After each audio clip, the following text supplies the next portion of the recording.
প্রিয় ভিউয়ার্স, আপনারা আজকে যে যন্ত্রটা দেখতেছেন সেটা নিরুদ্দেশ ব্যক্তিকে ফেরানোর যন্ত্র। এই যন্ত্রটা দেখতে পারার আগে আপনারা রাস্তা থেকে মাটি তুলে এনে তার দ্বারা ঘরের মেঝেতে প্রলেপ দিয়ে তার উপর কয়লার দ্বারায় উপরে লিখিত ১ নং যন্ত্রটি লিখে রাখলে গৃহত্যাগী নিরুদ্দেশ ব্যক্তি এই যন্ত্রের প্রভাবে গৃহে ফিরিয়ে আসে।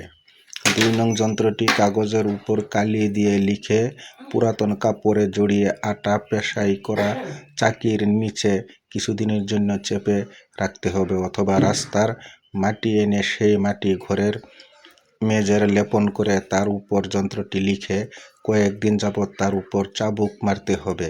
এই প্রক্রিয়া দ্বারা যে ব্যক্তি ঘর থেকে নিরুদ্দেশ হয়েছে ও ফিরে আসছে না, তার সন্ধানও পাওয়া যাচ্ছে না, এইরূপ নিরুদ্দেশ ব্যক্তি গৃহ ফিরে আসবে।